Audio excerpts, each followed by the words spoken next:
having conversations like I did yesterday with a complete stranger and feeling fully aligned and on the same page, and just like dreams are the same, visions, having same goals, same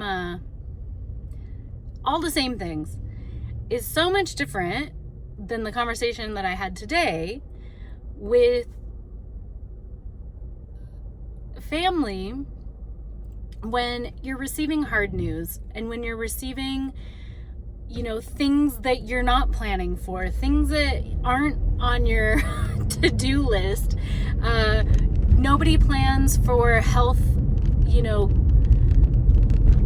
to take a turn. Nobody plans for accidents to happen. Nobody plans for those kinds of things. And so to have a conversation yesterday about like dreams and future and all these synchronicities with a complete stranger and how like, oh, we're gonna change the world, falling into today and having conversations with family and other friends, sometimes where the conversation isn't about these grand goals and schemes and things. It's okay, there's things happening, and what are we gonna do about it? How can we get on the same page? How can we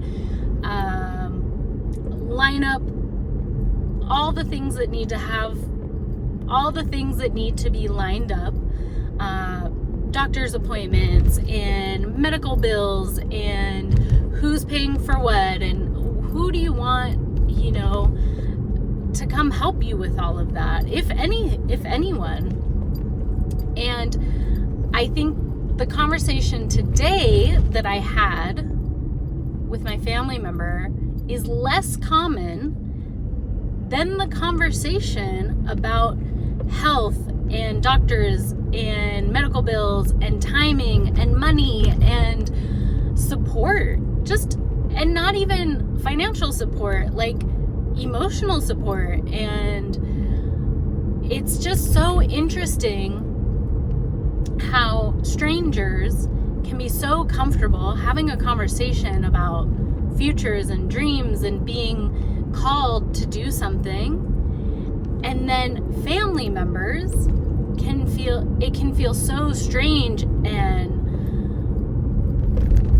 not aligned, not comfortable talking about real life things that are happening in real time. And yeah, not feeling comfortable, not feeling like having that resistance to having the conversation, having that resistance to all the emotions and the feelings that come up having that conversation. And it's harder. Yes, we're talking about two different subjects. One's hard and one's like a fun, dreamy, like future. And one's hard, like this is what's actually happening. This is what's happening in reality. And to give a little context, I have a family member who has been having cognitive, I want to say delays, maybe, and they're old enough that it makes sense, to forget certain things. It makes sense to like,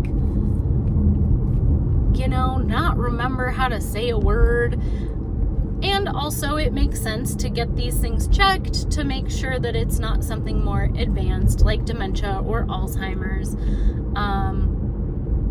And also having a conversation with a friend of mine, we spoke about sometimes you don't want to know. Sometimes you don't want the diagnosis. Sometimes it's better to be just, you're forgetful, and that's okay. And we don't need to know why. But anyway, this family member of mine had some testing done and some scans done and found a mass on their brain. And me being this optimist, always the optimist, I'm like, it's gonna be fine, we're okay, everything's okay, like we'll get it figured out, no big deal.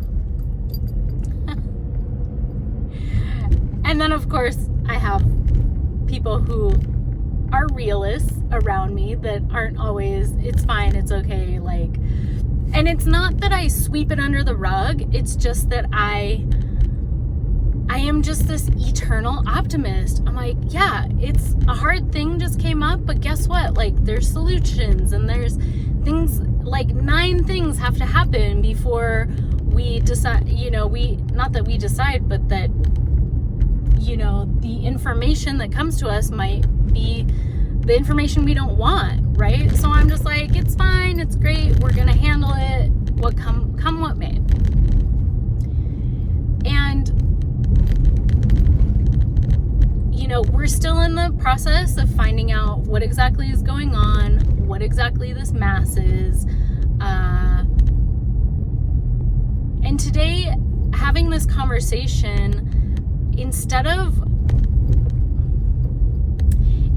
letting it be completely heavy, I asked this person, I said, listen, can we just make a deal? Can we agree on something? And they said, well, what's that? And I said, any information that comes up from now on, information from the doctors, information about how things are going, information about, where we're at with everything, can we just agree that we're gonna keep thinking in best case scenarios? We're gonna keep thinking and not planning for the worst. Because I am so tired. My entire life, it's this worst case scenario, worst case scenario, Every situation, every time I've made a leap to go to a different country, to try something new, to change careers, to change locations, all of it, it's like, well, worst case scenario, this happens. And I'm so sick of it. It's like, no, best case scenario, this turns into the best thing that could ever happen. And I'm not saying having a mass on your brain is the best thing that could ever happen, but think of catching it early, especially. And, I said something funny today, like, what if, we have to remove the mass and it comes off and suddenly you remember everything and you just know everything. I'm like, wouldn't that be wild? And this person, my family member, is like, that'd be pretty cool. And I was like, okay, so let's keep thinking best case scenario, because why worry about what the worst that could happen is going to happen? Let's think about the best thing that's going to happen. And, and it's sad and it's scary, and I'm not trying to sugarcoat it. I'm not trying to make it easier to digest for them or for me. I'm just simply wanting to make sure that we're not just planning for the worst, that we're planning for the best. And one thing that has been super awesome about my yoga teacher training that I did in May, we talked about death. We talked about death and dying. We talked about wealth and bills and medical bills and things like that. And the thing about it is that I keep coming back to is asking the person what they want. What do you want? Not what your doctor says, not what your daughter says, not what your lawyer says. What do you want? What makes you feel good about the next steps, the next part of life that you get to travel into? What feels good to you? And making sure I keep asking those questions, because it doesn't matter. I'm not the person who has to live this moment in that person's life. They do. And so asking the questions, what do you want this to look like for you? Do you want it to look, peaceful and calm and collected? And who do you want around you? And what feels good in this moment? Going to these appointments and doing all these things, does it feel good to be alone.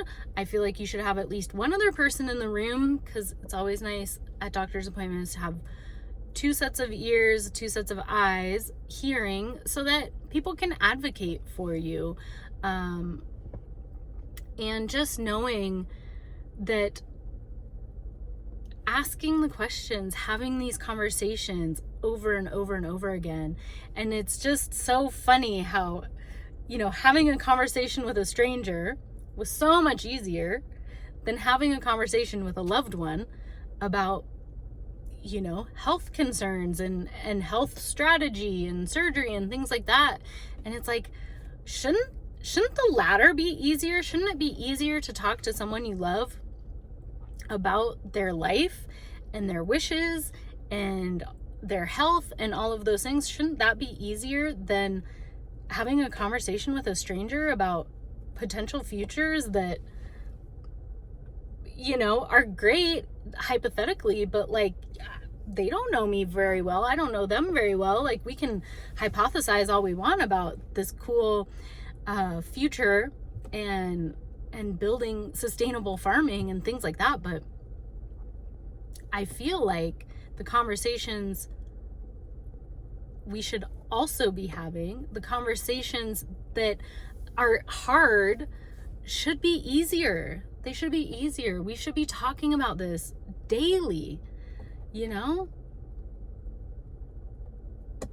health scares, health issues, medical issues, death, dying, memory loss, all of it. Like, we need to normalize this conversation, because hiding it in the back room is like not acknowledging that this is a part of life. We're all getting older. We're all aging. We're all gonna have things come up, health-wise, with our memory, with our bodies, all of it. It's like we're all dying. So why not freaking talk about it? If you have things going on medically, why is it a secret? Why aren't you telling anyone? Why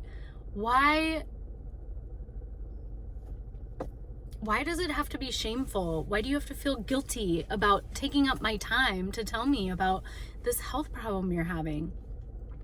That's what I don't understand. And that's what I want to normalize in all the conversations I have with people, is like, don't just tell me the good stuff and what's happening that's great and wonderful and beautiful.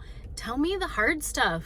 Tell me the stuff you're struggling with. Tell me the stuff that doesn't feel good to say, because we need to talk about it. Like, it shouldn't be hidden. And I feel like I keep circling back to the same thing, but I'm just very passionate about, we all go through hard things. We all go through great things. We should be talking about both with equal measure, and not hiding it, not being ashamed of it, not feeling guilty for it, just talking about it, because it's a part of life. This is a part of life, and this is where we're at. So that's my musings for today. Thanks for listening to my story, and I hope you have a good one.